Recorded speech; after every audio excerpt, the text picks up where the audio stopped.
News point लेकर हाजिर हूं मैं राजीव। दोस्तों, मोदी सरकार को घेरने के लिए कांग्रेस ने बड़ी तैयारी कर ली है। इस बार के बजट सत्र में कांग्रेस मनरेगा खत्म करने के खिलाफ मोदी सरकार पर हल्ला बोल करने वाली है, लेकिन बीजेपी कांग्रेस के हमले से पहले ही छटपटाने लगी है और इसका सबूत शिवराज सिंह चौहान ने अपने ट्वीट में दिया है। आपको पता है कि शिवराज सिंह चौहान देश के कृषि मंत्री हैं और यह भी आपको बता दूं कि कल यानी गुरुवार को ही इस बात का ऐलान राहुल गांधी ने किया है कि हम क्या कुछ करने जा रहे हैं बजट सत्र में। आइए जरा सुन लेते हैं एक बार राहुल गांधी को। और कल दरअसल देश भर के जो मजदूर हैं, जो मनरेगा मजदूर हैं, वो कुछ चुनिंदा मनरेगा मजदूर कांग्रेस के बुलावे पर आए थे दिल्ली और जवाहर भवन में ये कार्यक्रम आयोजित हुआ, जिसमें राहुल गांधी, मल्लिकार्जुन खड़गे ने इनका स्वागत किया, भाषण दिए और भी यूनाइट होने का आह्वान किया, यानी एकजुट होकर मनरेगा के पक्ष में और जो BVG राम जी कानून बना है उसके खिलाफ आवाज बुलंद करने की बात कही थी। ये राहुल गांधी कल की ये तस्वीर आप देख रहे हैं। इसमें राहुल गांधी ने क्या कुछ कहा था, एक बार सुनते हैं। राहुल गांधी किस तरह BVG राम जी कानून बनाने की असलियत लोगों को बता रहे हैं, पहले उसको सुन लेते हैं। सुनिए। जो आजादी से पहले हिंदुस्तान था, जहां पे एक व्यक्ति, राजा महाराजा, एक व्यक्ति पूरा डिसाइड करता था, सारे के सारे एसेट उनके हाथ में हुआ करते थे और जो भी वो करना चाहते थे वो करते थे, वैसा हिंदुस्तान वो फिर से लाना चाहते हैं। मनरेगा का कॉन्सेप्ट गरीबों को अधिकार देने का कॉन्सेप्ट था। अब उस कॉन्सेप्ट को नरेंद्र मोदी जी और बीजेपी खत्म करना चाहते हैं। आइडिया है कि दिल्ली की सरकार डिसाइड करेगी कहां जाएगा पैसा, कितना पैसा जाएगा, कौन सी स्टेट को मिलेगा, कौन सी डिस्ट्रिक्ट्स को मिलेगा। बीजेपी वाले स्टेट्स को ज्यादा पैसा जाएगा, ऑपोजिशन वाले स्टेट्स को कम जाएगा और वो डिसाइड करेंगे किसको किस तरीके की मजदूरी चाहिए और वो इंप्लीमेंट करेंगे सेंट्रलाइज तरीके से। और मेन बात यह है कि जो पहले मजदूरों को मिलता था, अब वो ठेकेदारों को और ब्यूरोक्रेसी को मिलेगा। किसान बिल संविधान पर आक्रमण था, नोटबंदी, गलत GST और अब ये BVG राम जी गरीबों के हक पर। आइडिया यही है कि हमारा जो संविधान है उसे खत्म करो, 1 मैन 1 वोट का जो कॉन्सेप्ट है उसे खत्म करो, लोकतंत्र को खत्म करो। और इनकी इंटेंशन रुकने की नहीं है, क्योंकि ये जो मॉडर्न इंडिया का स्ट्रक्चर है इसको ये बदलना चाहते हैं और तोड़ना चाहते हैं। नरेगा बचाओ, नरेगा बचाओ। तो कल का ये कुछ चुनिंदा बाइट सुन के एक साथ एक जगह कांग्रेस पार्टी ने इसे तैयार किया और इससे सोशल मीडिया पर डाला है। उनसे आभार हम आप तक पहुंचा रहे थे। दिल्ली के इस कार्यक्रम में राहुल गांधी ने लोगों से ये भी कहा था कि क्या नाम है इस कानून का, जी राम जी, जी ग्राम जी। दरअसल यहाँ राहुल गांधी ने जानबूझकर पहले जी राम जी कहा, फिर जी ग्राम जी कहा। उनका इरादा मोदी सरकार पर तंज कसने का था, लेकिन कृषि मंत्री शिवराज सिंह चौहान ने इस पर राहुल गांधी को ही घेरने की कोशिश की और ट्वीट कर क्या कुछ लिखा है जरा आपके सामने रख रहा हूं। शिवराज सिंह साहब यहां लिखते हैं कि गजब के ज्ञानी हैं राहुल जी। BVG राम जी पर दोनों सदनों में देर रात तक घंटों चर्चा हुई। पक्ष और विपक्ष ने हर पहलू पर गंभीर बहस की। देश देख रहा था, सुन रहा था, लेकिन उस समय नेता प्रतिपक्ष विदेश भ्रमण में व्यस्त थे। अब अधिनियम पर कांग्रेस संग्राम का नाटक कर रही है, जबकि स्वयं नेता प्रतिपक्ष को अभी तक बिल का नाम तक ज्ञात नहीं है। सुना है कल एक दिन के मजदूर भी बने थे राहुल जी। गमछा कोई और पहना रहा था और कुदाल कैसे उठानी है ये खड़गे जी समझा रहे थे। धन्य हैं आप राहुल जी और धन्य है आपकी प्रखर बुद्धि। आपके इसी अद्भुत ज्ञान के सहारे कांग्रेस का परम कल्याण सुनिश्चित है। राहुल गांधी पर हमला हुआ, ये जो हमला करने की कोशिश शिवराज सिंह चौहान की तरफ से हुई, तो इस हमले के बाद कांग्रेस भी चुप कैसे बैठती। कांग्रेस की नेता और प्रवक्ता सुप्रिया श्रीनेत ने भी मोर्चा खोल दिया। सुप्रिया श्रीनेत ने ट्विटर पर लिखा कि आप इतने मूर्ख की कटाक्ष भी नहीं समझ पाए। यहां लिख रही हैं कि आप इतने मूर्ख की कटाक्ष भी नहीं समझ पाए। मनरेगा मजदूरों ने जो कहा वो सुना। VVG राम जी जुमला है, रोजगार पर हमला है। सदन में बिल आने के 1.5 दिन पहले तक आपको इसकी जानकारी तो थी नहीं। आए हैं ज्ञान देने, बैठ जाइए शिवराज सिंह जी। पोती के आगमन की ढेरों बधाई, बच्ची को शुभाशीष। ये बात यहां पे कह रही हैं सुप्रिया श्रीनेत। तो बीजेपी का वार और कांग्रेस का पलटवार बता रहा है कि मनरेगा बचाने की लड़ाई सीधे बीजेपी की सत्ता दांव पर लगा देगी और इसी वजह से बीजेपी बेचैन दिख रही है। आपको बता दूं कि कर्नाटक के बाद तमिलनाडु विधानसभा में भी जी राम जी कानून के खिलाफ प्रस्ताव लाया गया है। वैसे तो मोदी अभी भी मिशन साउथ पर निकले हुए हैं। आज वो मिशन साउथ पे हैं। आज केरल और तमिलनाडु दोनों जगह बीजेपी के लिए चुनाव अभियान की शुरुआत नरेंद्र मोदी ने कर ही दी, लेकिन दक्षिण के दरवाजे बीजेपी के लिए इस बार भी खुल पाएंगे, इसमें संदेह है, शक है। इधर बीजेपी की बेचैनी पश्चिम बंगाल में भी बढ़ी हुई है दोस्तों, जहां ममता बनर्जी ने SIR यानी स्पेशल इंटेंसिव रिवीजन पर चुनाव आयोग और बीजेपी को घेर लिया है या घेरा हुआ है कह सकते हैं। आज नेताजी सुभाष चंद्र बोस की जयंती पर भी ममता बनर्जी ने बीजेपी को घेरा है। उनका दावा है कि पश्चिम बंगाल में जारी SIR प्रक्रिया के चलते फैली चिंता के कारण हर दिन 3 से 4 लोग आत्महत्या कर रहे हैं। सुभाष जयंती पर कोलकाता के रेड रोड पर कार्यक्रम को संबोधित करते हुए ममता बनर्जी ने कहा है कि निर्वाचन आयोग और केंद्र सरकार को इन मौतों की जिम्मेदारी लेनी चाहिए। अब तक 110 से अधिक लोगों की मौत हो चुकी है।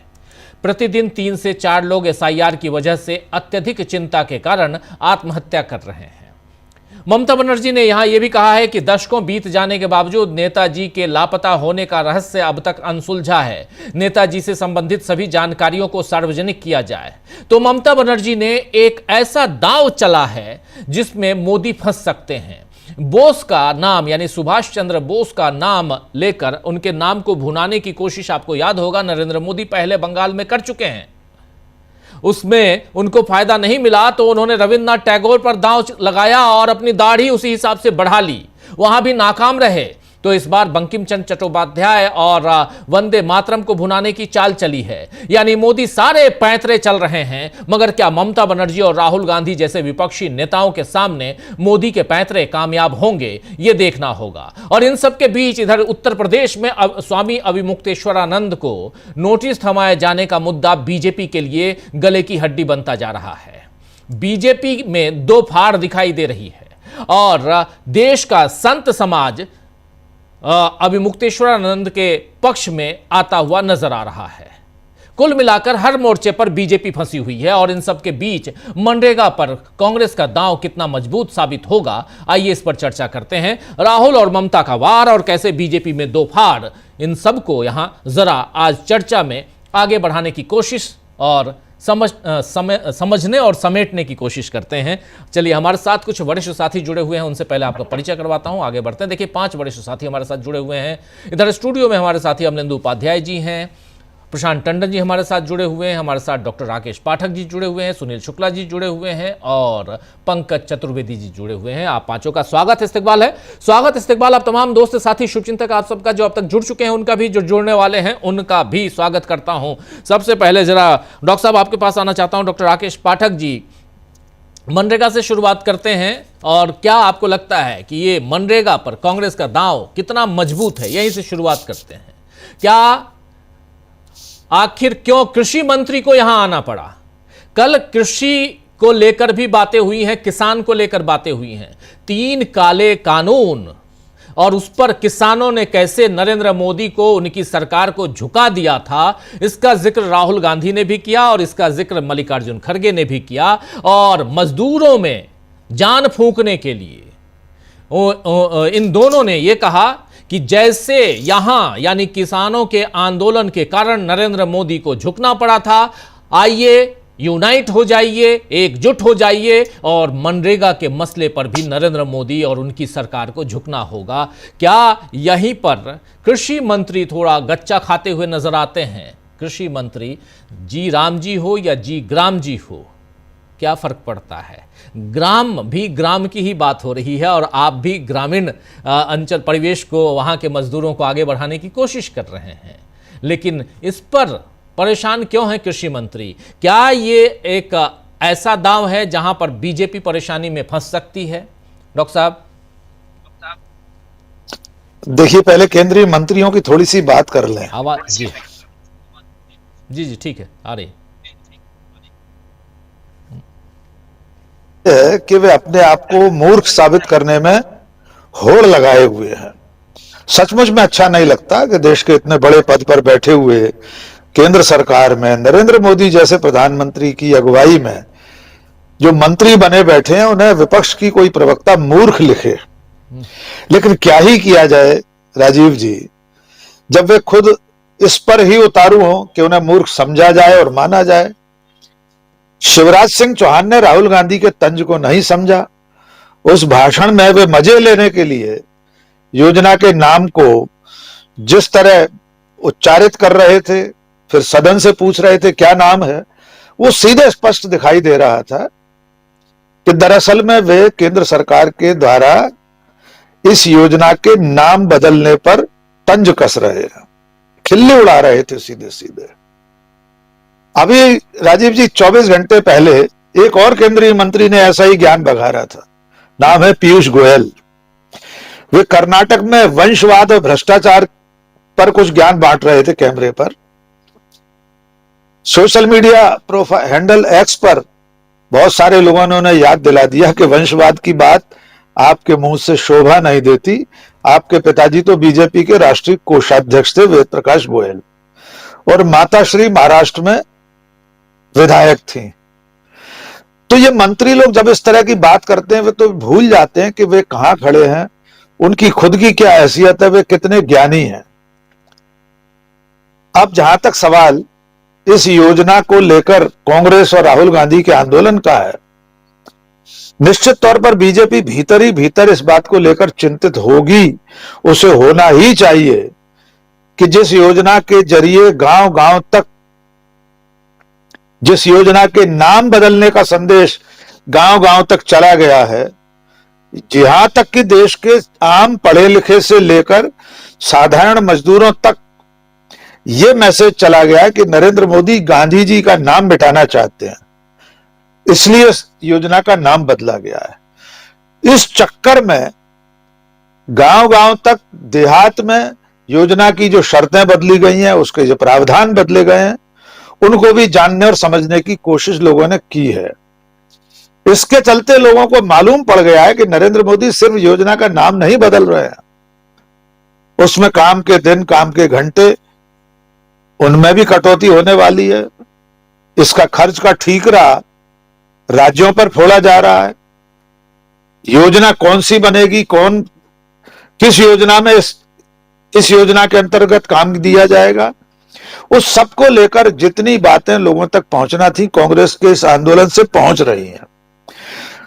आपका सवाल वाजिब है कि क्या बीजेपी को इससे फर्क पड़ेगा। मुझे ऐसा लगता है कि किसानों के बाद अगर कोई सबसे बड़ा वर्ग है जो एकजुट होकर सोच सकता है, हम इस बात की गारंटी नहीं दे रहे कि मजदूर सारे एक साथ सोचेंगे या पूरे देश के मजदूर एक सा कोई विचार करेंगे इस पर आगे चलकर, चुनाव के मौके में खासतौर से। लेकिन अगर सचमुच में इस देश की एक बड़ी आबादी जो इस पर आश्रित है, जिसके लिए अपने जीवन यापन का, जिसके लिए धनोपार्जन का ये एक जरिया है, अगर उसको ये समझ में आ गया कि नरेंद्र मोदी, शिवराज सिंह चौहान उसके अधिकारों पर, उसकी रोजी रोटी पर डाका डाल रहे हैं, तो बीजेपी को अच्छा खासा नुकसान हो सकता है। बहुत संक्षेप में, ममता बनर्जी और नेताजी सुभाष चंद्र बोस का आज दिन है, उस पर सिर्फ एक बात याद दिला दें। नेताजी के पोते हैं चंद्र कुमार बोस, किसी जमाने में बीजेपी में चले गए थे। पश्चिम बंगाल में विधानसभा का चुनाव भी लड़ लिए, लोकसभा का चुनाव भी लड़ लिए। 2023 में बीजेपी छोड़कर बाहर हो गए। आज उनकी हालत यह है कि एसआईआर का नोटिस, मतदाता सघन पुनरीक्षण का नोटिस चंद्र कुमार बोस और उनकी धर्मपत्नी को भी मिल गया।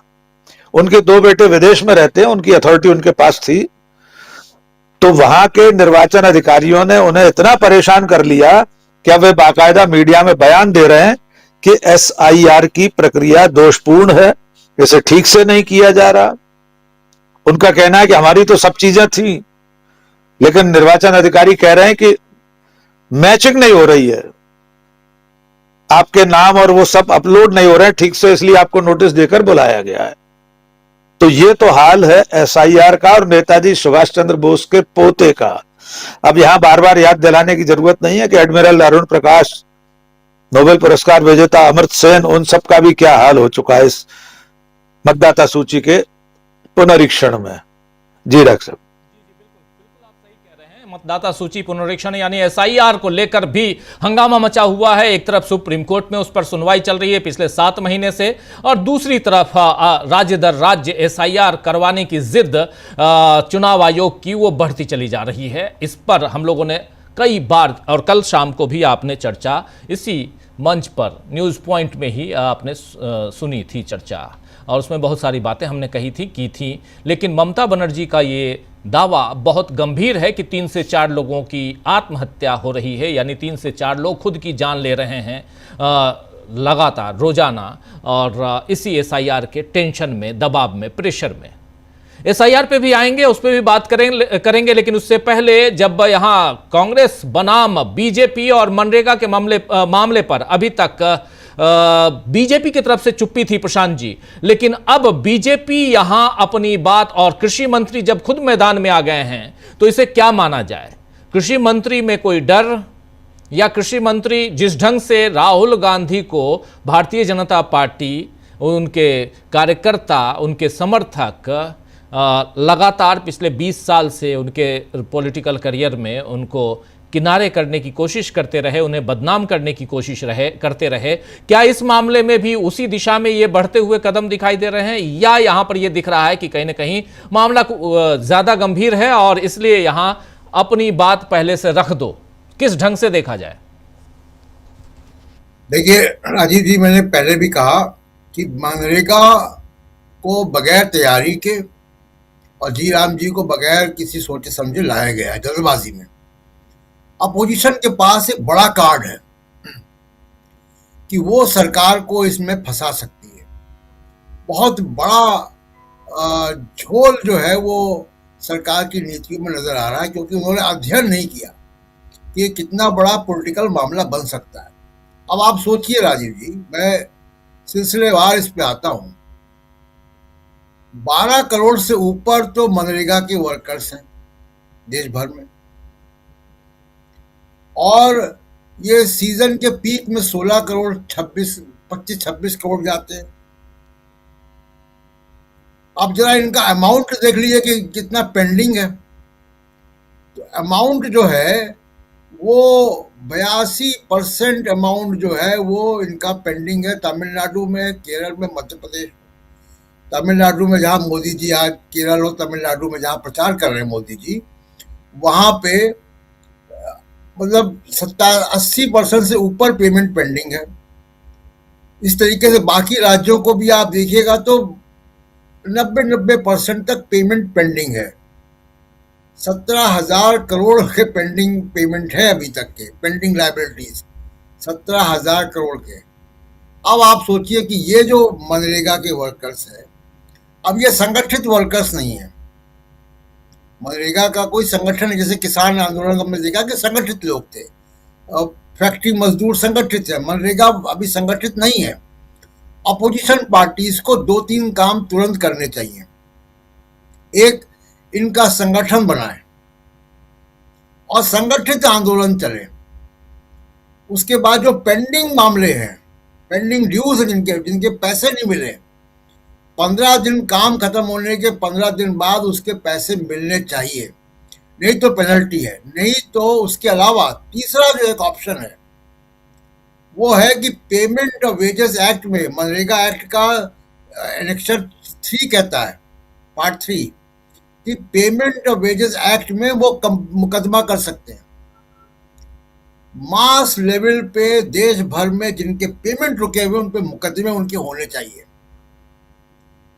ये इतना बड़ा मामला है कि आप देखिए कि लोग, कोई ठेकेदार, कोई फैक्ट्री वाला, कोई बिजनेसमैन जब अपने वर्कर को पैसा नहीं देता है तो कितना शोर मचता है।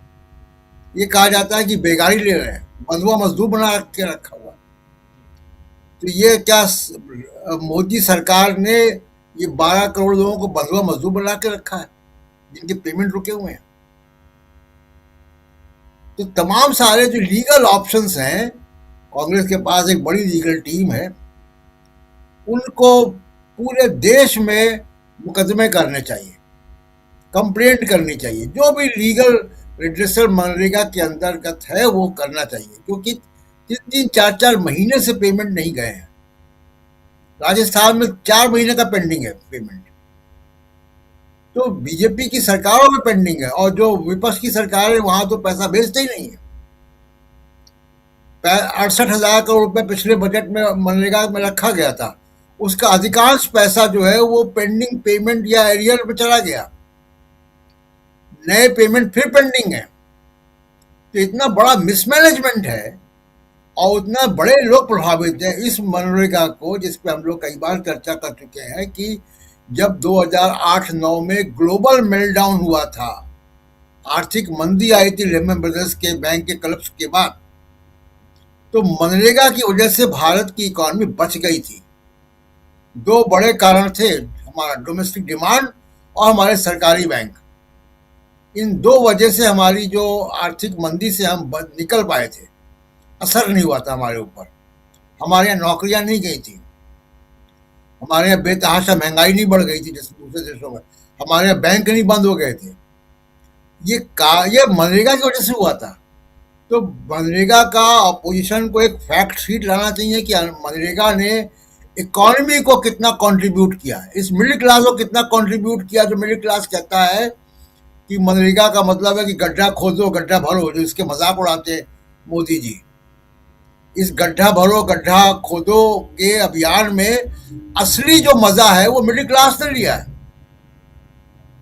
जब मनरेगा जैसी स्कीम लागू हुई तब मिडिल क्लास की छुट्टियां जो है वो मसूरी नैनीताल से थाईलैंड और सिंगापुर हो गई थी। वो असर मनरेगा का ही था। पड़ोस की दुकान की जगह शॉपिंग मॉल के एस्केलेटर्स में घूमना शुरू कर दिया था। वो जो इकोनॉमिक बूम आया था उसका बड़ी वजह मनरेगा थी। तो एक फैक्ट शीट रखनी चाहिए, एक आंदोलन की बड़े आंदोलन की रूपरेखा तैयार करनी चाहिए, क्योंकि अगर 12 से 16 करोड़ मजदूर इसमें शामिल हैं तो ये बड़ा एक पॉलिटिकल मुद्दा है जो कि बनना चाहिए। और यही कारण है, शिवराज सिंह चौहान जानते हैं कि झोल कहाँ पे है, पैसे नहीं गए, लोगों में नाराजगी होगी। और आखिरी बात, अब हम एक ट्रांजिशन फेज में हैं। पुराना मनरेगा खत्म हो गया, नया कानून अभी लागू नहीं हुआ। इस बीच जॉब ऑर्डर्स नहीं निकल रहे हैं, तो मनरेगा मजदूरों को काम नहीं मिल रहा जिनके पास मनरेगा कार्ड है, जॉब कार्ड है। और उसके अलावा जो नया अभी जीराम जी जो है उसके रूल्स फ्रेम नहीं हुए हैं। स्टेट अभी आइडेंटिफाई करेंगे 60% कौन कौन स्टेट देगा, प्रोजेक्ट आइडेंटिफाई होंगे तब जाके काम मिलेगा। और अब 1.5 महीने बाद रबी की फसल की कटाई है, तो औने पौने दाम पे मजदूर जो मनरेगा में काम करता था वो औने पौने दाम पर वो मजदूरी करेगा, क्योंकि उसको कोई प्रोटेक्शन नहीं है। जो उसकी बार्गेनिंग पावर मनरेगा से थी वो खत्म हो गई। यही मोदी जी चाहते थे।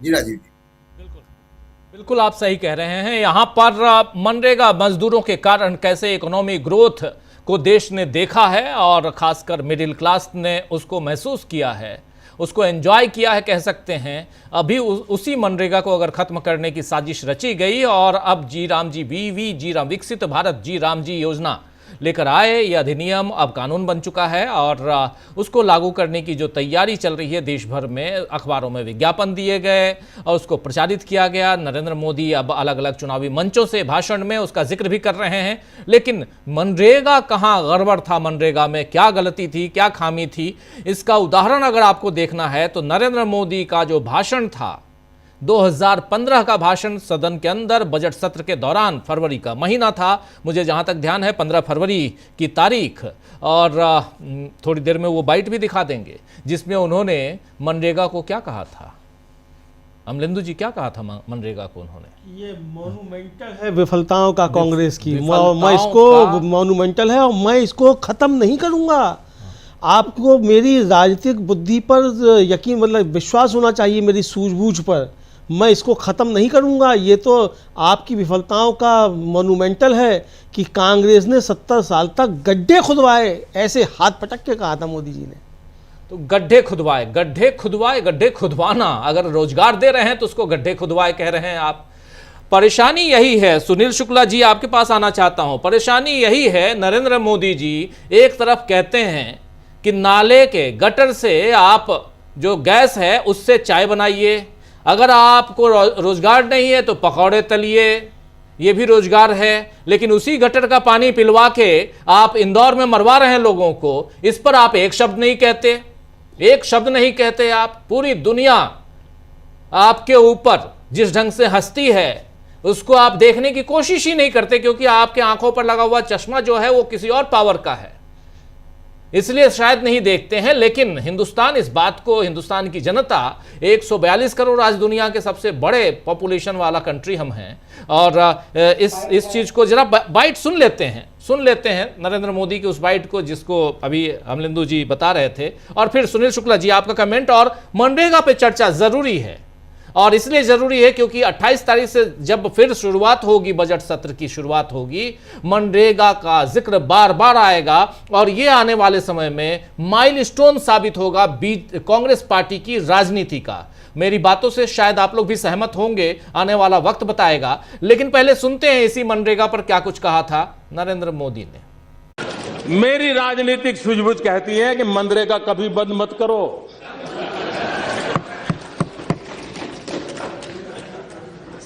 मैं ऐसी गलती नहीं कर सकता हूं, क्योंकि मनरेगा आपकी विफलताओं का जीता जागता स्मारक है। आजादी के 60 साल के बाद आपको लोगों को गड्ढे खोदने के लिए भेजना पड़ा, ये आपकी विफलताओं का स्मारक है, और मैं गाजे बाजे के साथ इस स्मारक का ढोल पीटता रहूंगा। दुनिया को बताऊंगा कि ये गड्ढे तुम खोद रहे हो उन 60 साल के पापों का परिणाम है। इसलिए मेरी राजनीतिक सूझबूझ पर आप शक मत कीजिए। मनरेगा रहेगा, आन बान शान के साथ रहेगा, और गाजे बाजे के साथ दुनिया में बताया जाएगा। हाँ, एक और बात जरूर होगी, क्योंकि मैं देश हित के लिए जीता हूं, देश हित के लिए जीना चाहता हूं, और इसलिए इसमें से देश का अधिक भला कैसे हो, उन गरीबों का भला कैसे हो, उसमें जो कुछ भी आवश्यक जोड़ना पड़ेगा, निकालना तो कुछ नहीं है, आप चिंता मत कीजिए जी। जो जोड़ना पड़ेगा जोड़ेंगे, जो ताकत देनी पड़ेगी हम देंगे, क्योंकि हम मानते हैं कि लोगों को पता चले भाई ये ऐसे ऐसे खंडहर छेड़ करके कौन गया है, इतने सालों के बाद भी तुम्हें ये गड्ढे खोदने के लिए मजबूर किसने किया है, ये उसको पता रहना चाहिए। और इसलिए ये तो बहुत आवश्यक है, और आपने एक बहुत अच्छा काम किया। तो सुन रहे थे आप सुनील शुक्ला जी, यहां गड्ढे खोदने के लिए मजबूर किसने किया। रोजगार, काम, गड्ढा खोदना, नहर, तालाब, ये सब बनाना, ये क्या ये स्मारक है? और मजदूरी करना क्या बेइज्जती है? किसी के हाथ में रोजगार देना, हाथ में कुदाल लेना, फावड़े लेना, क्या हंसिया लेना, ये क्या जो अभी राहुल गांधी और खड़गे की ये तस्वीर आप देख रहे हैं, ये क्या बेइज्जती है? दुनिया भर में, कल ही हम लोग बात कर रहे थे, दुनिया के मजदूरों एक हो जाओ नारा, 1 मई मजदूर दिवस, ये मजदूरों का अपमान नहीं है तो क्या है ये? और उसके बाद आप कह रहे हैं कि मैं इसे स्मारक बनाऊंगा, जीता जागता स्मारक, और दुनिया को दिखाऊंगा, यानी भारत का नाम आप बदनाम करेंगे। लेकिन अब जब मनरेगा आपने खत्म कर दिया तो पूरी दुनिया से आपके पास चिट्ठियां आ रही हैं, कुछ रिसर्च स्कॉलर्स आपको चिट्ठी लिख चुके हैं। इसलिए यहां पर आपसे यह समझना है कि कांग्रेस जिस रास्ते पर जा रही है, क्या यह रास्ता सही है, उचित है? धन्यवाद राजीव जी। मजदूरों और किसानों के साथ खड़ा होने वाला कोई भी रास्ता उचित है। अगर अगर मनरेगा गड्ढा खोदने, गड्ढा पाटने और गड्ढा बनाए रखने का अगर कार्यक्रम था, तो सम्मानित प्रधानमंत्री जी को ये बताना चाहिए कि उन्होंने ऐसा कौन सा कार्यक्रम चलाया जिससे कुतुब मीनार बन गया। उन्होंने ऐसा कौन सा कार्यक्रम बनाया जिसमें ताजमहल बन गया। हम उसी को याद कर लें और मान लें कि नहीं, एक जो मनरेगा कार्यक्रम था वो केवल गड्ढा खोदने का कार्यक्रम था। कोई एक कार्यक्रम बता दिया सरकार जिसने चलाया और आज आप देश में जगह जगह एफिल टावर बना हुआ देख रहे हैं। दिखाई पड़ जाए, कोई दिक्कत नहीं, हम स्वीकार कर लेंगे उसको। एक ऐसा कार्यक्रम इस पिछली भारत सरकार ने दिया, यूपीए की सरकार ने दिया, जिसमें लोगों को काम का अधिकार दिया। सबसे बड़ा सवाल ये था, और उनकी जरूरत के अनुसार जब उनको आवश्यकता होगी तब काम देने की बाध्यता थी व्यवस्था की। उनको समय से उनका जो पारिश्रमिक, निश्चित पारिश्रमिक थी, वह देने की बाध्यता थी कानूनन। ये जिम्मेदारी थी सरकार की। आपने उसको छीन लिया और केवल आपका उद्देश्य क्या है, उस कार्यक्रम में कोई सुधार करने का लक्ष्य हो, वो भी हम आप स्वीकार कर लेंगे। उद्देश्य क्या है कि अंग्रेजी, हिंदी, उर्दू, फारसी, संस्कृत कुछ मिला करके राम जी नाम आ जाए, ऐसा नामकरण हो कि उसमें राम जी नाम आ जाए। उससे किसी का भला होगा या नहीं होगा ये चिंता आपकी नहीं है। आपने जो जो आरोप आप लगाए उस मनरेगा कार्यक्रम को लेकर के, उसमें कितने आपने सुधार कर दिया। अगर आप ये कहते हैं कि नहीं इस कार्यक्रम, एक अकेला आरोप क्या लगता था कि भ्रष्टाचार है, तो भ्रष्टाचार के आरोप पर भ्रष्टाचार को दूर करने की कोशिश करेंगे आप कि कार्यक्रम को ही बंद कर देंगे, योजना को ही बंद कर देंगे। और अगर यह प्रचलन में है, यह प्रमुख चीज है कि भ्रष्टाचार का आरोप लगाइए और बंद कर दीजिए, तो इस देश ये एनडीए की सरकार, मोदी जी की सरकार अपना कौन सा कार्यक्रम चला सकती है? कौन सी ऐसी योजना जिसे भ्रष्टाचार का आरोप नहीं लग रहा है? कौन से ऐसा इनकी नीतियां हैं जिससे भ्रष्टाचार का आरोप नहीं लग रहा है? आप अगर कहे कि रिपोर्ट सार्वजनिक करना बंद कर देंगे तो भ्रष्टाचार बंद हो जाएगा? कहां कहां भ्रष्टाचार है, ये तो विमर्श में है सब जगह। तो केवल आप भ्रष्टाचार का आरोप लगा करके पूरे कार्यक्रम में एक ऐसा नामकरण खोज के लाए जिसमें राम जी आ जाए, और आपको ये कहने के लिए हो जाए कि इस कार्यक्रम का विरोध करने वाले लोग राम जी का विरोध कर रहे हैं। यह तो आपका लक्ष्य है। और आप आरोप लगा रहे हैं कि साहब मनरेगा कार्यक्रम से केवल गड्ढा खोदने वाला कार्यक्रम चल रहा था, अब बंद कर दिए होते। 2014 में आप सत्ता में आए, तत्काल बंद कर देते कि नहीं अब गड्ढा नहीं खोदा जाएगा, अब कुतुब मीनार बनाया जाएगा। बनवा लेते भाई, कौन रोक रहा है इसको? तो आपने तो किया नहीं। आज भी जो आप कार्यक्रम लागू कर रहे हैं उसे क्या कर लेंगे? उससे आप कोई ऐसा कारखाना बना देंगे क्या जहां आईएनएस बनेगा, जहां पे हेलीकॉप्टर बनेंगे और हवाई जहाज बनेगा? इस मनरेगा, ये जो राम जी वाला आप कार्यक्रम ले आए हैं, उसमें क्या बनाएंगे आप? हावड़ा का ब्रिज बना देंगे आप इस कार्यक्रम के तहत? बनेगा क्या? वही तो कार्यक्रम होगा जो लोगों की जरूरतों का है। और अगर आप ये बनवाना चाहते हैं तो स्वाभाविक सी बात है कि जो आरोप लग रहा है कि आप कारपोरेट को सस्ते दरों पर मजदूर देने की व्यवस्था कर रहे हैं। कल मनरेगा के वजह से यह निश्चित रूप से था कि मजदूरों के पास बार्गेनिंग पावर थी। उनके पास ये था कि इससे न्यूनतम दर है मेरा, इससे अगर हम अपने गांव में काम करेंगे, अगर मुझे कहीं और काम करना है तो इससे ज्यादा मुझे पैसा मिलना चाहिए।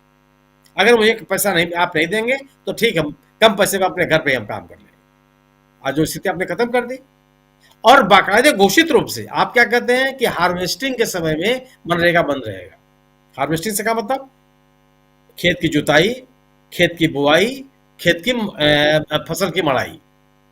तो जहां पे एक फसली जमीनें हैं वहां 2 महीना, और जहां 3 फसली जमीनें हैं वहां 9 महीना। देंगे कब काम आप? बाकी समय में कभी बाढ़ आई रहेगी, कभी सूखा पड़ा रहेगा, कभी कुछ रहेगा, तो आपका काम बंद। और तय कौन करेगा इसको? ग्राम पंचायत नहीं तय करेगी। इसको बैठ करके दिल्ली के में जो लोग बैठे हुए हैं वो तय करेंगे। वो ये बताएंगे कि कोहिमा के किस गांव में कितने काम की जरूरत है और किसको काम की जरूरत है। ये आज तक हो पाया है क्या? और अगर यह केंद्रीकृत व्यवस्था इतनी ही प्रभावी होती, इतनी ही जनहित में होती, इतने ही लोकहित में होती, तो फिर आप पंचायतों की व्यवस्था क्यों किए होते? अब सब कुछ चल रहा था, कोई दिक्कत नहीं थी। एक केंद्रीकृत व्यवस्था होती, सब आप चलाते रहते। लेकिन पंचायतें आपने इसलिए बनाई, स्थानीय निकायों का गठन इसलिए किया गया कि स्थानीय स्तर पर उसका निर्णय हो सके। ये जो मनरेगा का सवाल है, और मनरेगा के सवाल पे कांग्रेस का खड़ा होना, ये मजदूरों के साथ खड़ा होना, अकुशल मजदूरों के साथ खड़ा होना, असंगठित मजदूरों के साथ खड़ा होना है, जिनका शोषण होता रहा, जिसको औने पौने दांव पर काम करने के लिए मजबूर होना पड़ा। आप उसको कैसे ले सकते हैं? और इसीलिए यह सवाल है कि जो आप किसानों के साथ क्या बाध्यता थी, किसानों के हक छीनने के लिए आप आमादा थे, उनकी उपज की कीमत देने के लिए आप तैयार नहीं थे, किसानों को पूरी तरह से कारपोरेट के हवाले करने की तैयारी कर रखी थी आप। कारपोरेट को पूरी तरह से, किसानों को पूरी तरह से कॉन्ट्रैक्ट एग्रीकल्चर के लिए आप ढकेल रहे थे। वो नहीं तैयार हुए। क्यों तैयार होते? उनकी मांग यह है कि उनको खाद और बीज समय से मिल जाए और उनकी उपज की बेहतर कीमत मिल जाए। आप इस पे बात करने के लिए तैयार नहीं है। एक पूरे के पूरे तरह से कृषि जगत को मार्केट के भरोसे, मार्केट के हवाले करने के लिए आप आमादा थे। किसान खड़ा हो गया, क्योंकि वैसे भी अगर वो मार्केट के हवाले होता, वैसे भी उसको मरना था। कहा ठीक है, मौसम के बाद झेल करके बलिदान दे देंगे। आपकी मजबूरी हुई कि आपको इस सरकार को पूरा का पूरा कानून वापस लेना पड़ा। वही स्थिति है। कांग्रेस निश्चित रूप से बड़ा काम कर रही है कि वह मजदूरों के साथ खड़ी हुई। उसके लिए महत्वपूर्ण नहीं है कि यूपीए के उसकी अपनी सरकार थी, उसमें जो बना हुआ कानून था वो हटा दिया गया। कानून बनते बिगड़ते रहते हैं, संशोधन होता रहता है। आज कांग्रेस मजदूरों के साथ खड़ी दिखाई पड़ रही है और एक राजनीतिक दल के रूप में उसकी जिम्मेदारी भी है कि जिनका हक छीना जा रहा है उसके साथ खड़ी हो और उनकी आवाज को बुलंद करे। जी, कांग्रेस की रणनीतियां क्या हैं, इस पर हम थोड़ी चर्चा कर रहे हैं और समझने की कोशिश कर रहे हैं कि मनरेगा का दांव कांग्रेस के लिए कितना मजबूत दांव है। जरा आना चाहता हूं पंकज चतुर्वेदी जी आपके पास, आपसे भी समझूं। यहां पर एक तरफा मनरेगा और अभी आने वाले समय में कांग्रेस ने अपनी स्ट्रेटेजी बता दी है कि संसद के बजट सत्र में हम क्या करने वाले हैं। पहले दिन से यहाँ विवाद जो अभी तक चल रहा है मनरेगा को लेकर, महात्मा गांधी के नाम को हटाने से इसकी शुरुआत हुई थी और ओवरऑल नाम को बदला गया। इस पूरी की पूरी अगर ऐसे देखा जाए तो इस पूरे कानून को ही खत्म कर नए कानून को यहाँ पर उसकी जगह लाया गया है। अब इसको जैसे भी कहें कि नहीं जी हमने तो सिर्फ नाम बदला है, बाकी चीज़ें वही हैं, लेकिन अंदर खाने देखिए तो पूरी साजिश नज़र आती है। और ऐसे में कांग्रेस पार्टी यहाँ कितनी मजबूत नज़र आती है अपने इस एजेंडे पे, अपने इस अगले दांव पे। राजू जी, हम लोग बार बार इस मसले पे बात करते रहे। डॉक्टर पाठक ने और शुक्ला जी ने बहुत स्पष्ट बताया कि एक तो इसके अंदर ये अब रोजगार गारंटी नहीं रह गया है। देखिए, अभी हम थोड़ा व्यापक परिवेश में देखें तो एक चीज को समझना होगा कि देश इस समय जलवायु परिवर्तन में जिस दौर से गुजर रहा है, आप देखिए आज जो बारिश हो रही है हम लोग बहुत खुश हैं, लेकिन सोचिए कि 80 दिन बाद पानी बरसा है। इस समय जो है पहाड़ों के इलाकों में बहुत सारी जगह अप्रत्याशित गर्मी के कारण जो बांझ के फूल और जो पेड़ फलों में फूल मार्च में आना चाहिए वो अभी आ गए। बर्फबारी लगातार 5 साल से कम हो रही है। इस जलवायु परिवर्तन को रोकने का सबसे बड़ा तरीका ये है कि हमको शहरों की आबादी बढ़ने से रोकना है और गांव से शहरों की पलायन रोकना है। गांव से शहरों की पलायन के जो कारण है उसमें शिक्षा है, स्वास्थ्य भी है, लेकिन ये बहुत अस्थायी कारण होते हैं। यदि किसी व्यक्ति का सशक्त रोजगार की व्यवस्था ग्रामीण स्तर पे उपस्थित है तो वो शिक्षा और स्वास्थ्य शरीर के मुद्दों के बाद भी गांव में रहना पसंद करता है। यदि किसी के घर में 3 या 4 जॉब कार्ड बने हुए थे तो ये मान लिया जाता था कि वो अब गांव में अपने लिए उसके पास में अच्छी गुंजाइश है। प्रशांत जी ने बताया कि लगभग 12 करोड़ जॉब कार्ड इस देश में बने हुए, लेकिन मैं सरकार के एक आंकड़ा बता रहा हूं। ये जो ई श्रमिक पोर्टल है, ई श्रमिक पोर्टल बताता है कि देश में 30 करोड़ असंगठित मजदूर है और उस 30 करोड़ असंगठित मजदूरों में से 53.6% उसमें महिलाएं हैं और इनमें 94% वो लोग हैं जिनकी आय 10,000 रुपये महीने से कम है। अब आप सोचिए कि असंगठित मजदूरों की जो फौज हम तैयार कर रहे हैं जो 10,000 रुपये महीने से कम में महीने में काम करे, वो आखिर हम किसको प्रोवाइड कर रहे हैं? हम किसके लिए तैयार कर रहे हैं फौज? ये क्या आत्मनिर्भर फौज? मनरेगा जब नाम दिया गया था तो उसके अंदर बहुत बताया गया था, गांधी जी का जो मूल सिद्धांत था कि अपनी इच्छा से अपने घर के पास डिग्निटी के साथ, सम्मान के साथ में, गरिमा के साथ में रोजगार की योजना है, जिसमें आप अपनी जरूरत पर रोजगार मांग सकते हैं। यदि हम देने में असफल रहे तो हम आपको स्टाइपेंड देंगे। ये डेवलपमेंट डिग्निटी का जो फार्मूला था वो मनरेगा से आया था।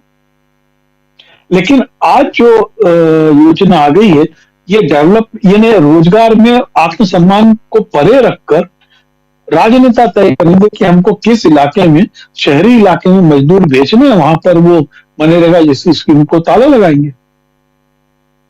अब बात आती है कि क्या ये जन आंदोलन बन पाएगा?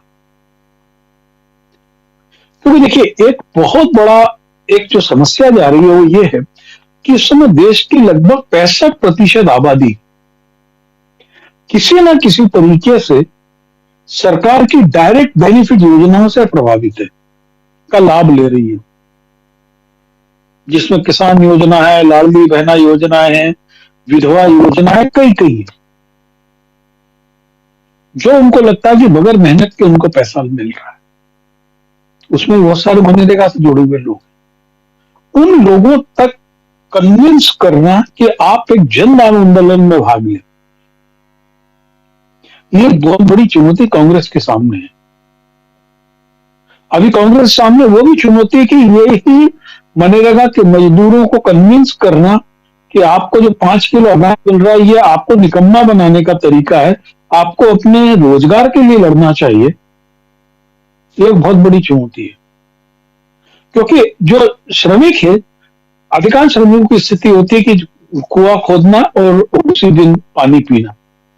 वो जन आंदोलन में कितने भागीदार होते हैं, ये एक यदि बहुत बड़ी भीड़ कांग्रेस कार्यकर्ताओं के अलावा नहीं जुड़ पा रही है, तो क्या हम उन लोगों को कन्विंस कर पा रहे हैं कि आप अपना काम करिए, आप अपनी जो भी टेम्परेरी रोजगार व्यवस्था करिए, लेकिन ये लड़ाई हम आपके लिए लड़ रहे हैं। ये जो संप्रेषणीयता है, संचार का तरीका, और उस परिस्थिति में कि जब भारत का अधिकांश मेन स्ट्रीम मीडिया जो कहलाता है वो विज्ञापन दिखा के खुश है। मनरेगा का ढोल पीटने वाले प्राइम मिनिस्टर कभी ये नहीं बता रहे, जिसकी मैंने आपके प्रोग्राम में एक बार और चर्चा की थी, पिछले 10 साल की सीएजी की रिपोर्ट है कि कौशल विकास योजना में क्या हुआ। 100% फर्जी पैसा बांट दिया लोगों को, आप या खा गए। आप गड्ढे खोदने की बात कर रहे थे, गड्ढा खोद के तो आदमी ने अपने श्रम से जो पसीने की बूंद से उस धरती को गीला किया है, लेकिन कौशल विकास योजना में तो आप एयर कंडीशन कमरों में बैठ के खा गए पूरे पैसे। और अकेले कौशल विकास योजना की बात नहीं है, यदि हम अभी राज्यों की जो स्वास्थ्य 5 लाख वाली योजना है उसको देखें तो हर राज्य में 50% फर्जी केसेस हैं। हम अपनी योजनाओं में ट्रांसपेरेंसी क्यों नहीं ला पा रहे? हम उस पर तो बात कर नहीं रहे, लेकिन हमारा प्राइम मिनिस्टर तो ढोली है, जिसको हम ढिंढोरा कहते हैं, वो ढिंढोरा पीटना जानता है। भाई, यदि मनरेगा में इतने करोड़, इतने अरब का घोटाला है तो 10 लोगों को जेल हो जाती है अभी तक, यदि इतना ही बड़ा भ्रष्टाचार था तो हम को देखिए 2 चीजें कि इसमें कहीं कोई शक नहीं है कि डिग्निटी के साथ में रोजगार के दुनिया की सबसे बड़ी योजना पे सबसे बड़ा हमला है। अब इसको जन आंदोलन बनाना कि सबके कारक को लेकर भी बहुत बड़ी चुनौतियां हैं, खासतौर पर उस परिस्थिति में कि कांग्रेस में क्षेत्रीय छत्रपों में जो आपस में टकराव चल रहे हैं, वो उस टकराव से परे होकर इन मुद्दों पर वो कैसे सामने आए। हालांकि ये बहुत अच्छा है कि राहुल गांधी ने हरियाणा में और पंजाब में बहुत कड़ाई से दो टूक बोल दिया है कि गुटबाजी हुई तो आपको बख्शा नहीं जाएगा। और मनरेगा को लेकर मध्य प्रदेश में तो मैंने देखा है बहुत सारी जिला स्तर पे भी आंदोलन छोटे छोटे शुरू हुए हैं, पुतले जलाए गए हैं, ये सब चल रहा है। लेकिन हम क्या कर रहे हैं, ये उस वर्ग तक पहुंचना कि हम आपके लिए कर रहे हैं, ये एक बहुत बड़ी चुनौती है। और इसको जो भी वहां के मीडिया मास्ट्रोस बैठे होंगे वो किस तरीके से कन्विंस करते हैं, ये बहुत बड़ा कारण है। और साथ में हमको ये कौशल विकास योजना सर की योजनाओं के लिए भी लोगों को बताना होगा कि जो दूसरों पे जो कंकड़ उछाल रहे हैं, इनके ऊपर तो चट्टानें गिरी पड़ी हैं, जो अडानी का मीडिया अपने सिर पे लेकर लोगों को सामने नहीं बता पा रहा है। तो ये एक सतत साइमल्टेनियस प्रक्रिया है।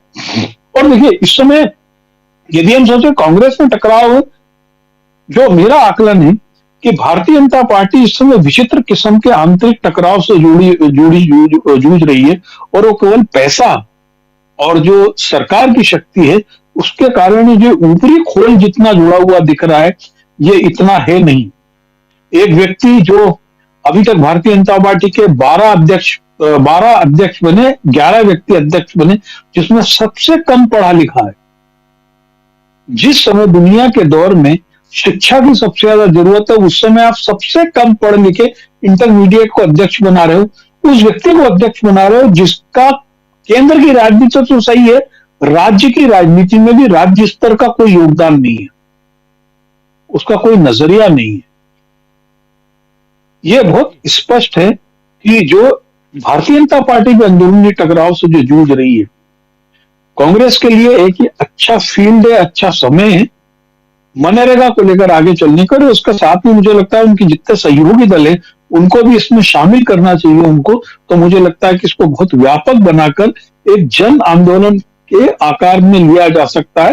हालांकि पंजाब सरी के राज्यों में, हरियाणा सरी के राज्यों में किसान संगठन जो है मनरेगा हटाने के विरोध में अभी तक कई जगह ज्ञापन देते रहे हैं, और वो इस आंदोलन को अपरोक्ष से समर्थन दे रहे हैं। जी राजीव जी। बिल्कुल मनरेगा का जिक्र यहां बार बार आ रहा है, आने वाले समय में और भी आएगा, इसलिए क्योंकि बजट सत्र में मनरेगा के पक्ष में एक बड़ा आंदोलन आपको देखने को मिलेगा। कांग्रेस पार्टी की तरफ से विपक्ष के नेता कितने इनके साथ आते हैं ये भी देखना होगा, लेकिन कांग्रेस ने इस पर जो दांव चला है वो कितना फायदेमंद हो सकता है चुनावी राजनीति में, जबकि 5 राज्यों के चुनाव होने हैं और वो 5 राज्य हैं असम, पश्चिम बंगाल, तमिलनाडु, केरल और पुदुचेरी। अमलेंदु उपाध्याय जी, कैसे आप देखते हैं, क्या ये दांव सही है, मजबूत है?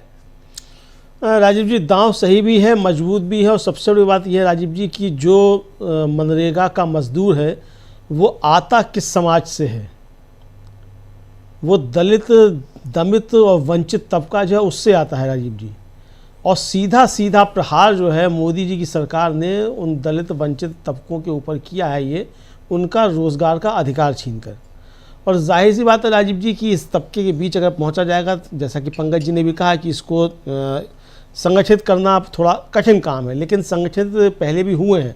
कम्युनिस्ट पार्टियों के संगठन हुआ करते थे, भारतीय खेत मजदूर यूनियन, और वो उस समय खेत मजदूरों पर अच्छे काम किया करते थे। अब तो कम्युनिस्ट पार्टियाँ ही खैर कहाँ हैं, इसलिए उनकी चर्चा क्या करना। लेकिन एक समय था कि जब भारतीय खेत मजदूर यूनियन उनका काम किया करता था और लोगों को संगठित किया करता था और मांगे भी उठा करती थी। और मनरेगा ने राजीव जी सिर्फ रोज़गार देने का काम नहीं किया, बल्कि इस देश का जो जलवायु है उसको और जो प्राकृतिक जो हमारे संसाधन हैं उनको भी सहेजने का काम किया। मनरेगा ने गड्ढे खोदे, मोदी जी बड़ा ताली बजा कर कह रहे थे, मगर ये बताना भूल गए मोदी जी कि इन गड्ढे खोद के ही बहुत से तालाब जो थे वो पुनर्जीवित किए गए इस मनरेगा के ज़रिए ही। और तालाबों का कितना महत्व है ये शायद मोदी जी तो नहीं जानते होंगे, क्योंकि वो एंटायर पॉलिटिकल साइंस के विद्यार्थी हैं, पहले और आखिरी। और तालाब वाले विद्यार्थी नहीं रहे। हाँ, तालाब वाले विद्यार्थी नहीं रहे, और उसके पहले और आखिरी विद्यार्थी हैं। उसका कोई टीचर भी नहीं हुआ, उसके बाद वो बंद हो गया वो। तो इसलिए उन्हें नहीं मालूम होगा कि मनरेगा ने किस तरीके से तालाबों को पुनर्जीवित किया, किस तरीके से जो ग्राम समाज की ज़मीनें थीं उनको ठीक किया, ग्राम समाज के जो स्कूल हुआ करते थे उनमें किस तरीके से काम हुए। तो बहुत सारे काम उस मनरेगा के ज़रिए हुए, और सिर्फ काम ही नहीं हुए बल्कि एक तरह से कहा जाए आम जो मजदूर था उसका जनजीवन जो था वो सुदृढ़ हुआ, वो थोड़ा सा ऊपर उठा। और राजीव जी, जाहिर सी बात है कि राहुल गांधी ने जैसे वो न्याय योजना की जब घोषणा की थी, वो न्याय योजना भी क्या थी? वो न्याय योजना भी यही थी कि अगर मजदूर जो है उसकी क्रय शक्ति बढ़ेगी, वो बाजार से ज़्यादा सामान खरीदेगा तो व्यापार भी चलेगा, और जब व्यापार भी चलेगा तो अर्थव्यवस्था में गति आएगी। तो यानी कि अगर पैसा जो सीधा सीधा अगर जाएगा, मजदूरी मिलेगी, काम से मिलेगा, मेहनत से मिलेगा, क्रय शक्ति बढ़ेगी, तो अर्थव्यवस्था को भी उससे एक बूस्ट मिलेगा और अर्थव्यवस्था हमारी सुदृढ़ होगी। लेकिन मोदी जी जो फिर कहा जाएगा, चूंकि एंटायर पॉलिटिकल साइंस के विद्यार्थी हैं तो अर्थव्यवस्था के तो है नहीं, तो वो समझ नहीं सकते कि मनरेगा का उसमें क्या महत्व है अर्थव्यवस्था के लिए भी, इसलिए उनको नहीं मालूम है। ग्रामीण अर्थव्यवस्था राजीव जी आज भी बहुत बड़ा हिस्सा हमारी जीडीपी में उसका है, ग्रामीण अर्थव्यवस्था का। तो जाहिर सी बात है कि उसको संगठित करना थोड़ा कठिन काम है निश्चित तौर पे, लेकिन उसको संगठित किया जा सकता है। अब जहाँ तक ये है कि उसका हाल फिलहाल जो चुनाव होने हैं 5 राज्यों के, उनमें कोई लाभ मिलेगा कि नहीं मिलेगा, इसका लाभ राजीव जी 5 विधानसभा के जो चुनाव हैं उनमें मिले या ना मिले, लेकिन अगर एक आंदोलन खड़ा होता है, लोगों तक ये बात पहुँचती है, उस तबके तक ये बात पहुँचती है जो उससे सबसे ज़्यादा प्रभावित हो रहा है कि मोदी जी ने सीधे सीधे उसका अधिकार छीन लिया, 100 दिन की उसकी रोजी रोटी जो थी उसको छीन लिया, तो एक आने वाले समय में एक आंदोलन तो खड़ा होगा ही होगा, और सत्ता परिवर्तन की दिशा में भी एक चीज़ें आगे बढ़ सकती हैं। तो इसके लिए इस पे कांग्रेस को काम करना होगा। राहुल गांधी ठीक है अभी काम कर रहे हैं, ज़मीन पे भी थोड़ा काम शुरू हुआ है, लेकिन मुझे लगता है कि थोड़ा और ज़्यादा इस पर काम करने की आवश्यकता है। जब इस तरीके के आंदोलन खड़े होते हैं राजीव जी, तभी बात आती है कि संगठन कहाँ है, और चूंकि आंदोलन कम से कम बिना किसी संगठन के खड़े नहीं होते हैं, खासतौर से जब किसी मुद्दे को लेकर के जन आंदोलन तैयार करना, तो उसमें संगठन की भूमिका काफ़ी ज़्यादा महत्वपूर्ण हो जाती है। तो अब ये कांग्रेस का अपना अंदरूनी मसला है कि वो संगठन उसका कितना सजग है, कितना उसको लेकर आगे जाता है। हालांकि अभी जिस तरीके की खबरें आ रही हैं लगातार हम लोग देखते हैं कि इसको लेकर काम हो रहा है, पदयात्राएँ निकल रही हैं, आंदोलन हो रहे हैं, लाठीचार्ज भी हो रहे हैं, सारी इस तरह की चीज़ें हो रही हैं। तो ये आंदोलन निश्चित तौर पे आगे बढ़ता है तो सरकार के लिए मुसीबत खड़ी हो सकती है। अब जिस तरीके से हमारे जो शिवराज सिंह चौहान साहब हैं वो बहुत ज़्यादा विचलित हो गए राहुल गांधी के कल के इस कार्यक्रम को देखकर, राहुल गांधी ने मुलासा मान लिया। कल हम लोगों क्या राजीव जी, वो प्रफुल्ल कोलखान जी थे, उन्होंने कहा कि अच्छी बात है कि राहुल गांधी कम से कम गमछा बांधकर दिखाई तो पड़ रहे हैं, वरना तो जो आज कहता है कि हम चाय बेचकर आए हैं, वो तो राजसी ठाटवाट के साथ घर सिर पर पगड़ी बांध कर घूम रहा है। तो यही अंतर है राजीव जी कि जो चांदी का चम्मच मुंह में लेकर पैदा हुआ था, जिसको कहा जाता है, वो सिर पर मुढ़ासा बांध कर वो तो मजदूरों की बात कर रहा है, और जो कहता है खुद को कि चाय बेचकर वो पैदा, मतलब चाय उसने बेची है बचपन में, वो राजा बनने की तरफ बढ़ रहा है सेंगोल लेकर के। और जो सेंगोल लेकर चलते हैं दंडी स्वामी, उनको पिटवा रहा है कि पिटो, कैसे तुम हिंदुओं के शंकराचार्य हो। सबसे बड़ा शंकराचार्य तो इस समय दिल्ली में बैठे हुए हैं, लखनऊ में बैठे हुए हैं, तो शंकराचार्य की पिटाई भी हो रही है। तो ये राजीव जी एंटायर पॉलिटिकल साइंस के एंटायर गजब कारनामे हैं जो सब देश के सामने आ रहे हैं। लेकिन ये साफ तौर पर कहा जा सकता है कि इसको लेकर सरकार के सामने आगे दिक्कतें बढ़ सकती हैं। भले ही इसे कांग्रेस ने शुरू किया है, कई राज्यों की विधानसभाएं जो इस पर प्रस्ताव पारित कर रही हैं, कर्नाटक विधानसभा ने विशेष सत्र बुलाया इसके लिए, केरल में प्रस्ताव पारित हो ही चुका, पश्चिम बंगाल में प्रस्ताव पारित हो चुका। तो जो विपक्ष की शासित सरकारें वहाँ तो हो ही रहा है, लेकिन राजीव जी इसके ज़रिए एक बार फिर जो है मोदी जी ने एक और अवसर मुहैया कराया कि विपक्ष जो है इस मसले पर फिर एकजुट हो और सरकार के खिलाफ एक आंदोलन बड़ा खड़ा हो, जिसमें विपक्ष भी हो और जनता की भी सहभागिता हो। बिल्कुल बिल्कुल आप सही कह रहे हैं। आप अभी स्वामी अभिमुक्तेश्वरानंद का जिक्र भी कर रहे थे। जरा पहले सुनील जी आपके पास आता हूँ, फिर डॉक्टर साहब आपके पास, और प्रशांत जी आप सबके पास आता हूँ। सुनील जी, चूंकि आप वहाँ हैं प्रयागराज में, और प्रयागराज में ही सब कुछ चल रहा है, ये यहाँ संत समाज एकजुट होता हुआ दिखाई दे रहा है। 4 में से 2 शंकराचार्य ऑलरेडी इनके साथ बताए जा रहे हैं, अभिमुक्तेश्वरानंद के साथ, लेकिन प्रशासन जो है वो इनके खिलाफ बिल्कुल लगा हुआ है। अभी तबीयत बिगड़ चुकी है और हॉस्पिटल ले जाया गया है, ये बताया जा रहा है अभिमुक्तेश्वरानंद को। लेकिन चल क्या रहा है, और ये मामला कहाँ तक आगे बढ़ते हुए और कहाँ रुकते हुए आप देखते हैं? सुनील जी। एक तो राजीव जी आपने कहा 2 शंकराचार्य, चारों के चारों शंकराचार्य एक साथ हैं, चारों के चारों शंकराचार्य इस मुद्दे पर एक साथ हैं, और जो स्वामी अभिमुक्तेश्वरानंद जी के साथ हुआ है उसकी वो आलोचना कर रहे हैं। जो अब उनको बुखार हो गया, क्योंकि बाहर ठंड में बैठे हुए थे, इस कारण से कल मैं उनसे मिला था, और उनकी तरफ से कोई नाराजगी नहीं है। हमने उनसे पूछा, कहा भी कि आप साधु हैं, आप सन्यासी हैं, धर्मगुरु हैं, आपको इस तरह का हठ आपके लिए उचित नहीं लगता। तो उन्होंने कहा कि मेरा कोई हट नहीं है, मैं तो केवल लेकर रहा हूं कि एक शंकराचार्य को जो सम्मान मिलना चाहिए उसी सम्मान के साथ मुझे संगम में स्नान करा दिया जाए, इसके अलावा तो मेरी कोई मांग नहीं है। और केवल ये कहा कि जिला प्रशासन जिसने इस तरह का दुर्व्यवहार किया वो माफी मांग ले। यह विषय जो पूरे देश के स्तर पर चर्चा में हो गया है और देश के जो हिंदू परंपरा है, हिंदू मतावलंबी हैं, उनके लिए सबसे बड़े शीर्षस्थ धर्मगुरु शंकराचार्य के साथ इस तरह का व्यवहार हुआ, उसके बावजूद भी उनका कोई आग्रह नहीं है। उनसे मैंने कहा कि आप यहाँ क्यों बैठे हुए हैं? कहा कि यहाँ हमको जब मैं नहाने गया था हमको स्नान नहीं करने दिया गया और ला करके ही छोड़ दिया गया, मैं वहीं बैठा हूँ। ऐसा मतलब कोई ऐसी बात उनका नहीं कर रहे हैं, नहीं नहीं आप प्रधानमंत्री को बुलाइए, मुख्यमंत्री को बुलाइए, इनको फांसी दे दीजिए, इनको कोई मांग नहीं है उनकी। और क्या चाहते हैं आप? और शंकराचार्यों की परंपरा कोई ऐसा है ना कि शंकराचार्य कोई शास्त्रादेश सूत्र बनते नहीं है। जो हिंदू मतावलंबी हैं, जो आस्तिक व्यक्ति हैं, हिंदू धर्म विश्वास करने वाले लोग हैं, उनकी मान्यता पर निर्भर करता है वो किसको शंकराचार्य मानते हैं। भारतीय जनता पार्टी, संघ, विश्व हिंदू परिषद तो आधा दर्जन लोगों को शंकराचार्य बनाने में लगी हुई है और कई दशक से लगी हुई है, लोगों ने तो नहीं स्वीकार किया। अगर प्रशासन जो ये कह रहा है कि आपने अपने आप को शंकराचार्य लिख लिया, अरे आधा दर्जन आदमी तो इसी मेले में बैठा हुआ है जो अपने आप को शंकराचार्य लिख रहा है, किसको आपने नोटिस दे दिया? एक ऐसा एक आयोजन जो धार्मिक आयोजन है, हिंदू धर्म में सनातन धर्म विश्वास करने वाले लोगों का एक मेला है, वो वार्षिक मेला है जिसमें लोग अपने धार्मिक क्रियाकर्मों के लिए वहां इकट्ठे होते हैं, उसमें एक धर्म गुरु के साथ इस तरह का व्यवहार किया जाए और एक अलग नैरेटिव बनाने की कोशिश कर रहे हैं आप। आजकल मैंने पूछा था कि आज चूंकि हम लोग बात जब कर रहे हैं तो आज बसंत पंचमी का दिन है, उनसे मैंने पूछा था कि आप स्नान करेंगे कि नहीं करेंगे, तो उन्होंने कहा कि मैं नहीं करूंगा क्योंकि मेरा मौनी अमावस्या का स्नान बाकी है। अभी मौनी अमावस्या के बाद तो बसंत पंचमी का स्नान होता है। और मुझे आश्चर्य है और मैं ये मानता हूं कि स्थानीय प्रशासन की वो भूमिका नहीं है। मतलब मेरी अपनी समझ से मुझे लग रहा था कि कोई प्रशासनिक अधिकारी इस तरह की धृष्टता कैसे कर सकता कि किसी आध्यात्मिक गुरु के साथ इस तरह का व्यवहार करे और उस मेले का मेला प्राधिकरण के अधिकारी जो इन साधु सन्यासियों के सामने झुके रहते हैं। अब आप देखिए जो लोग उनको उनके पालकी को ठेल के ले जा रहा है वो कौन लोग हैं? ये पालकी से क्यों चलते हैं? मैंने पूछा भी था कल, और कल पालकी में उनको देख करके आया जिसको व्हीकल कहा जा रहा है।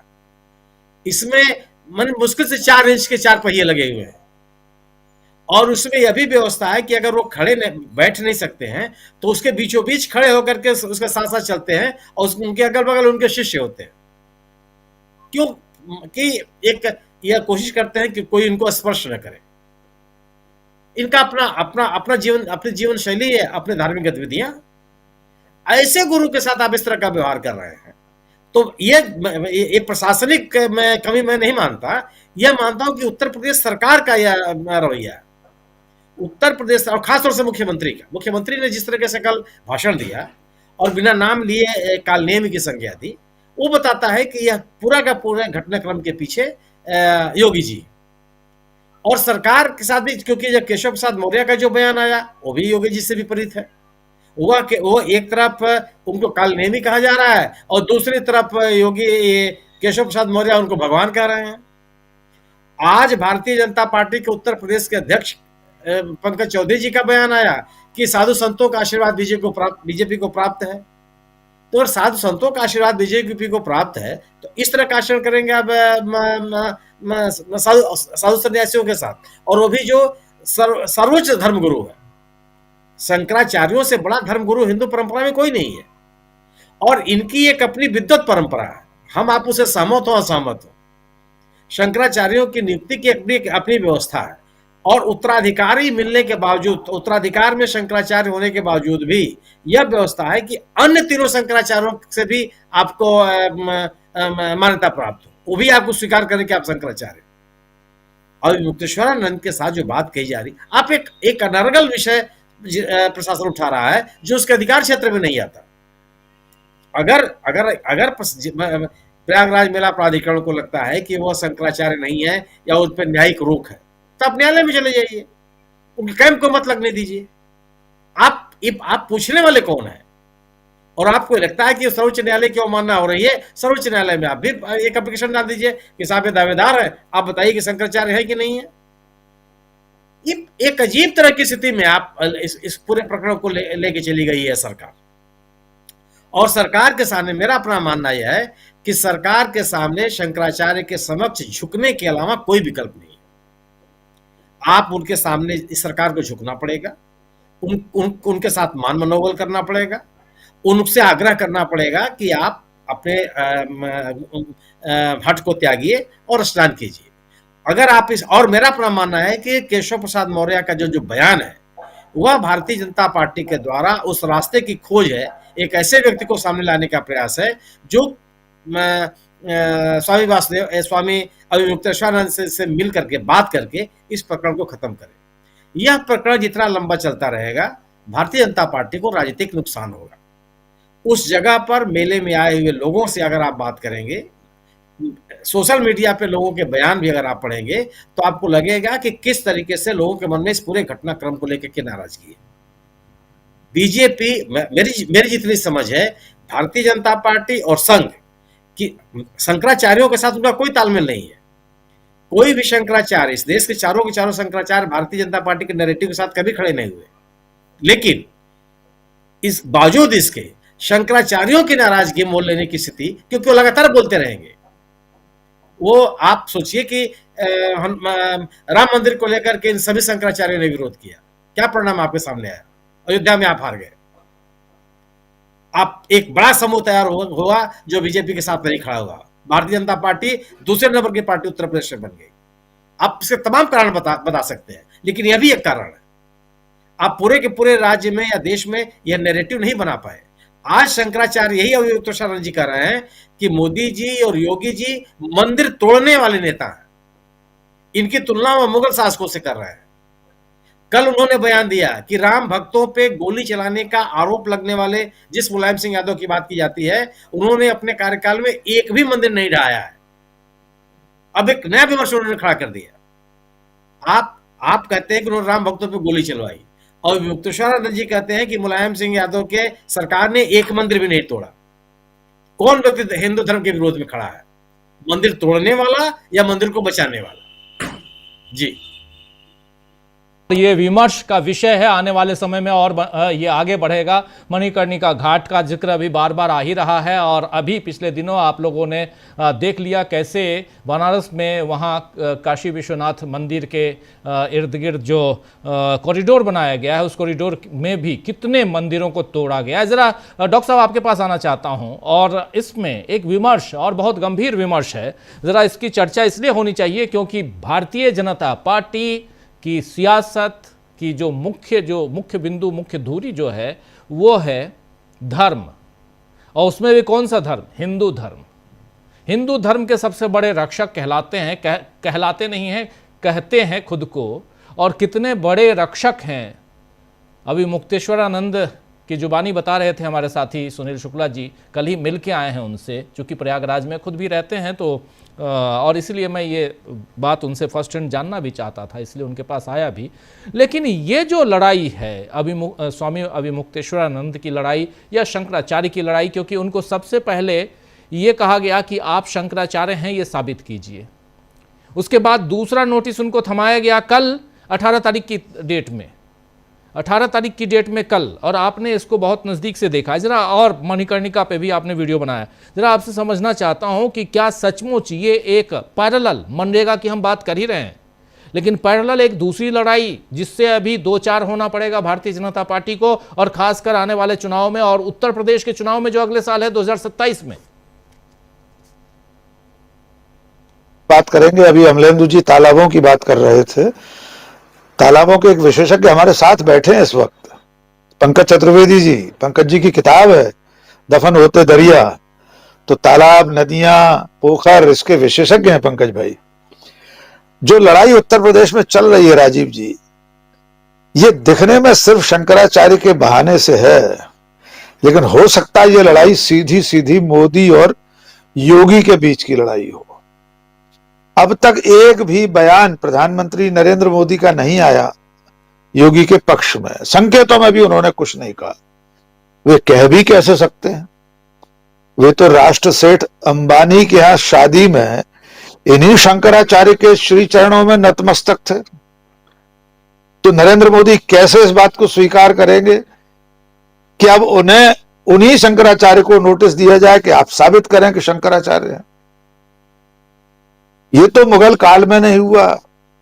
राजीव जी, कभी भी इतिहास में जब से शंकराचार्य की परंपरा है, आदि शंकराचार्य के बाद कभी किसी ने ये नहीं पूछा कि आप साबित करें कि आप शंकराचार्य हैं। आपस में मठों के विवाद रहे होंगे, सत्ता में बैठे लोगों में से किसी ने हिमाकत नहीं की। और मजेदार बात यह है राजीव जी, सवाल कौन पूछ रहा है? उस भारतीय जनता पार्टी की सरकार का मुखिया, जिसके पितृ संगठन में पर्ची से राष्ट्र सरसंघ चालक बनते हैं। कोई पूछ ले कि साबित करें कि डॉक्टर मोहन भागवत सरसंघ चालक हैं, कब चुनाव हुआ था, कब नामांकन हुआ, किसने उन्हें चुना? होंगे करोड़ों स्वयंसेवक संघ के। साबित करिए कि आप सरसंघ चालक हैं, Z+ सुरक्षा में घूम रहे हैं। पूछ कौन रहा है? उस पार्टी का एक मुख्यमंत्री, जिसमें मुख्यमंत्री भी पर्ची से बनते हैं। इसलिए यह लड़ाई कहीं अंदर खाने दूसरे कोण पर भी जाती दिख रही है। केशव प्रसाद मौर्य के बयान का उल्लेख कर ही दिया। जिस दिन योगी आदित्यनाथ ने बिना नाम लिए काल नेमी कहा शंकराचार्य और बाकी साधुओं को जो सत्ता से असहमत हैं, जो सत्ता से सवाल पूछते हैं, उसी दिन उन्हीं के उप मुख्यमंत्री ने भगवान शंकराचार्य कह दिया। एक और बीजेपी के पूर्व मंत्री हैं सुनील भराला, वे कह चुके हैं प्रयागराज के प्रशासन में बैठे लोग दानवी प्रवृत्ति के हैं। बीजेपी में से अंदर खाने भी आवाजें उठ रही हैं कि योगी और उनकी सरकार शंकराचार्य के साथ ठीक नहीं कर रही। और उस दूसरे नोटिस में तो आजीवन प्रतिबंध लगाने की बात है कि क्यों ना आपको हमेशा के लिए माघ मेले में आने से रोक दिया जाए। राजीव जी, आज तक देश के इतिहास में, आध्यात्म के इतिहास में क्या किसी औरंगजेब ने, किसी उससे पहले इल्तुतमिश ने, बलबन ने, किसी शासक ने, अंग्रेजों ने